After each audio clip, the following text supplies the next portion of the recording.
السلام نے ابو ذر غفاری سے فرمایا کہ بس یہ پڑھتے رہنا، فرمایا اس کا ذکر، اس کی تسبیح کرتے رہنا، اللہ تبارک و تعالیٰ تمہاری ساری ضرورتیں پوری کر دے گا۔ اللہ اکبر۔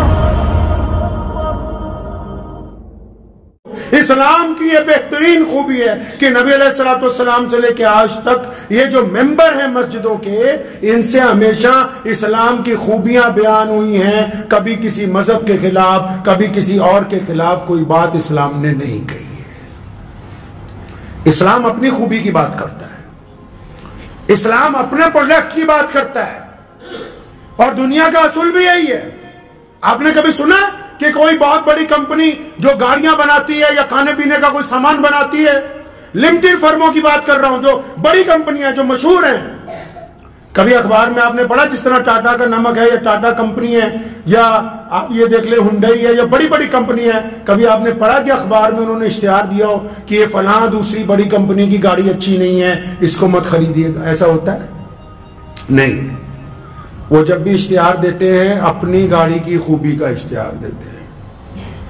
اسلام نے یہ روایت پہنائی لوگوں کو، اسلام نے یہ دستور قائم کیا کہ ہم کسی کی مخالفت کر کے اپنی اشاعت نہیں کرنا چاہتے، ہم کسی کے خلاف بول کے اپنی بڑائی نہیں بیان کرنا چاہتے۔ اسلام نے یہ کہا کہ ہم صرف اپنی پروڈکٹ کو اچھا کریں، اپنے آپ کو بہتر بنائیں، اپنے اخلاق کو اچھا بنائیں، اپنے کردار کو اچھا بنائیں۔ اگر ہمارا کردار اچھا ہو جائے گا تو پھر ہمیں دوسروں کی برائی کرنے کی ضرورت نہیں پڑے گی۔ تو ہمیشہ اس بات کو ذہن نشین کر لیں۔ اور ایک تسبیح ہے نا، لا حول ولا قوت الا باللہ العظیم، اللہ کے نبی علیہ السلام نے ابو ذر غفاری سے فرمایا کہ بس یہ پڑھتے رہنا، یہ وصیت میں لکھا ہے، فرمایا اس کا ذکر، اس کی تسبیح کرتے رہنا، اللہ تبارک و تعالیٰ تمہاری ساری ضرورتیں پوری کر دے گا، اللہ تبارک و تعالیٰ آپ کو نواز دے گا۔ تو پیارے نبی حضرت محمد رسول اللہ صلی اللہ تعالی علیہ وسلم نے جو نصیحتیں ہمیں کی ہیں، جو ان کو نصیحتیں کی تھیں، جو نبی علیہ السلام کے اہل بیت میں سے ہیں، جو نبی علیہ السلام کے اصحاب میں سے ہیں، جنہوں نے نبی علیہ السلام کو دیکھا ہے، ان کو جو نصیحتیں کی گئی تھیں، ان کا اصل مقصد ان نصیحتوں کا یہ تھا کہ بعد میں آنے والے دنیا میں جتنے لوگ ہوں گے ان تک یہ نصیحتیں پہنچ جائیں تاکہ وہ فائدہ اٹھائیں اس باتوں سے۔ تو اپنے زندگی کو تھوڑا اسکین کرتے رہا کریں، اپنے اندر اپنے آپ کو تھوڑا دیکھتے رہا کریں۔ کسی اور پر مصیبت آ جائے نا، اس حد تک گر گئے ہیں نیچے، کسی اور پر مصیبت اگر آ جائے کہیں گے اچھا اس پہ تو اللہ کا عذاب آیا، بڑی بدماشی کرتا تھا، اور جب اپنے آپ پہ بیماری آ جائے تو کیا ہے بھائی؟ اتنی زبان کو منہ پھٹ نہ بناؤ۔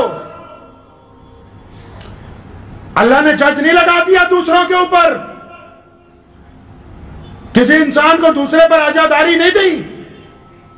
نبی علیہ السلام نے فرمایا کسی ماں نے کوئی ایسا بچہ پیدا نہیں کیا جو غلام ہو۔ تم بتاؤ گے کہ کون ذلیل ہے کون عزت دار ہے؟ کس پر جو مصیبت آ گئی یہ اللہ کی طرف سے آئی ہے یا اس کے اعمال کی وجہ سے آئی ہے، آپ طے کریں گے؟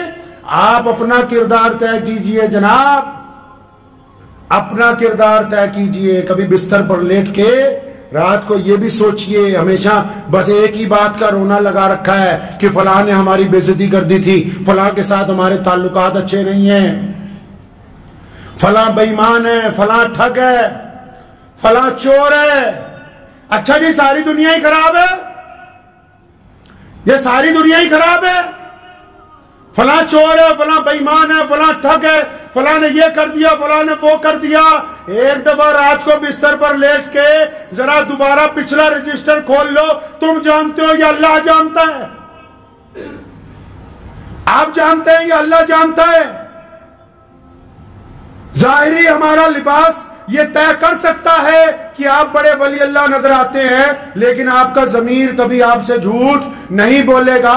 کبھی رات کو اس سے پوچھو تو صحیح کہ کن کی بیٹیوں کے ساتھ زنا کا ارادہ کیا تو اپنے آپ کو ولی سمجھتا ہے، کن کے ساتھ پیسوں کی ٹھگی ماری اپنے آپ کو بہت بڑا ولی سمجھتا ہے، کس کس کے ساتھ زیادتیاں کی اپنے آپ کو ولی سمجھتا ہے، کب کب اپنی ماں باپ کے آگے بدتمیزیاں کرتا رہا اپنے آپ کو بہت نیک اور پارسا سمجھتا ہے، کس کس کے ساتھ 1 روپے کا مال 10-10 روپے کا بیچا، لوگوں سے بے ایمانیاں کی اپنے آپ کو بہت پارسا سمجھتا ہے، دوسروں پر انگلی اٹھانے سے پہلے ایک دفعہ جب اپنی سکیننگ کر لیں گے تو یہ طے ہو جائے گا کہ پچھلے 20-25 سالوں میں، پچھلے 30-40 سالوں میں ہم نے زندگی کیسی گزاری ہے۔ اور جو بندہ اپنی غلطیوں سے کچھ نہیں سیکھتا تو پھر اللہ نے کہا ہے کہ جو اپنی قسمت بدلنا نہیں چاہتے، اللہ بھی نہیں چاہتے کہ ان کی قسمت بدلی جائے۔ جو اپنی غلطیوں سے کچھ نہیں سیکھتا، یہ رونا رونا چھوڑ دو بس کہ فلاں کی وجہ سے ہمارا نقصان ہو رہا ہے، فلاں کی وجہ سے۔ پہلے یہ جو اللہ نے جسم آپ کو امانت دیا، یہ جو ہاتھ پاؤں آنکھیں زبان دی ہیں، ایک دفعہ ان کا حساب مرنے سے پہلے خود بھی کر لو۔ اگر ان میں غلطیاں ہیں، اگر ان میں کوتاہیاں ہیں، اگر ان میں بے ایمانی ہے، اگر ان میں ریاکاری ہے، اگر ان میں تکبر ہے، اگر اس میں غرور ہے، بذات خود اس کو درست کر لو گے تو اللہ دنیا میں راضی ہو جائے گا۔ اور اگر غلط فہمی میں جیتے رہیں گے تو جیسے ہی قبر میں جانا ہے، قبر اتنی تنگ ہو جائے گی کہ دائیں پسلی ٹوٹ کے بائیں پہ چڑھ جائے گی، پھر یہ ساری غلط فہمی اس وقت نکل جائے گی، پھر کوئی پوچھنے والا نہیں ہوگا۔ مجھے امید ہے کہ آپ کو یہ ویڈیو پسند آئی ہوگی۔ اگر پسند آئی ہو تو یہ آپ اپنے دوستوں کے ساتھ شیئر کریں اور اس چینل کو سبسکرائب ضرور کریں۔